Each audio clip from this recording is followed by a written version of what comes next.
At that moment a cry was heard in the distance. They had been ascending a winding path leading to the field to which they were bound. "Sounds like man in distress," said Betsy, breaking into a run with that eager alacrity which usually characterizes the sympathetic. Zariffa replied not, but followed her mother. The cry was repeated, and at once recognized as being uttered by the man who was "born for a missionary," but had mistaken his profession when he became a pirate. When they reached the spot whence it had apparently issued, the missionary, or ex-pirate, was nowhere to be seen. "Hooroo! Whaur's you?" shouted Betsy, looking around. "Here!" cried a half-smothered voice from somewhere in the earth. "Oh, look!" exclaimed Zariffa in a sort of squeal as she ran towards a spot where two strange plants seemed to have sprung up. "Rosco's leg!" said Betsy, aghast. And she was right. The venturesome man had, with his accustomed hardihood, attempted that day to scale the mountain side, and had fallen into a hole by the side of the track, from which he could by no means extricate himself, because of its being a tightish fit, his head being down, and his legs were in the air. "Oh, Betsy, pull me out, lass! I'm half choked already," gasped the unfortunate man. But Betsy could not move him, much less pull him out, although heartily assisted by her daughter. "Run, Ziffa, run and fetch men!" Ziffa ran like a hunted deer, so anxious was she for the deliverance of her Bible instructor. On turning sharp round a bend in the track, she plunged into the bosom of Ebony. "Ho! Hi! Busted I am! Why, what's de matter, Ziffa? You travel like a cannon ball." As he spoke Zeppa and his son, who had been walking behind Ebony, came up.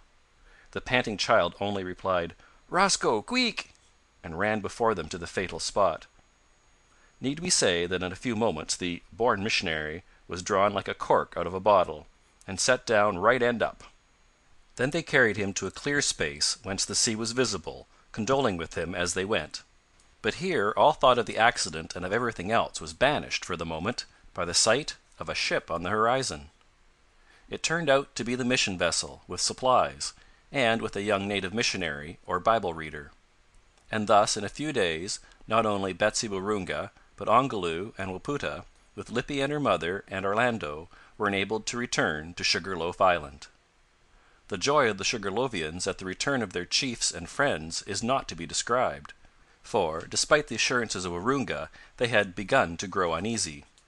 Neither is it possible to describe the condition of the coal scuttle bonnet after it had been crushed in the reckless embrace of Betsy's spouse, nor the delight of the uncles, aunts, brothers, cousins, nieces, and nephews of Lippy when they got her safe back again, though awfully disguised by the miniature coal scuttle and flaming petticoat. By that time the mountain men and the Raturans had rubbed noses, intermingled, intermarried, broken bows and spears, buried the war hatchet, and otherwise made up their minds, like sane creatures, to dwell in peace. For savages come to this condition sometimes, civilized nations never do.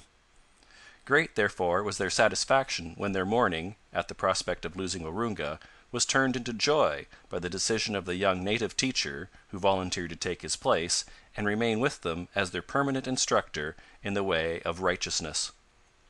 A dance was proposed by some of the chiefs as an appropriate way of expressing their joy and getting rid of superfluous energy, but as their only dance was a war dance, it was thought better to celebrate the occasion by a grand feast, which, being preceded by games, wrestling, jumping, and running, etc., served the purpose equally well, if not better. Thus was an island won from heathenism in those far-off southern seas. And now, what shall we say in conclusion? Time and space would fail us were we to continue the history of Ratinga Island down to the present time.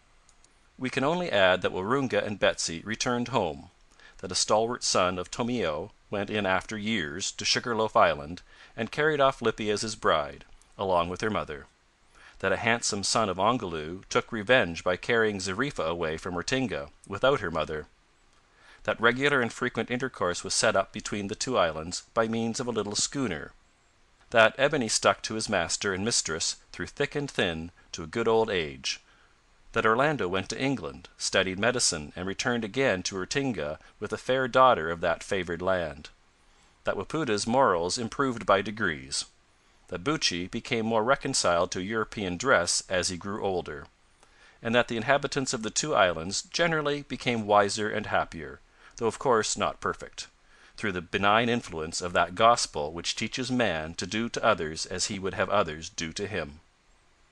Time, as usual, continued to work his marvelous changes as the years flew by, but of all the transformations he wrought, none was so striking as that produced in two men of Ratinga, who daily sat down, side by side, in front of their cottage by the sea, to watch a host of children of all ages, sizes, and complexions, which gambolled merrily on the sands. These men were old and somewhat feeble, with hair like the driven snow, but their gentle expressions and ready smiles told of eternal youth within. As the one sat with his colossal frame still erect though spare, talking softly to his comrade, and the other sat slightly bent, with eyes gazing sometimes at the children and sometimes at his wooden toes, how difficult, how almost impossible, to believe that, in former days, the one had been the madman, and the other the pirate. End of chapter 16. End of The Madman and the Pirate by R. M. Ballantyne.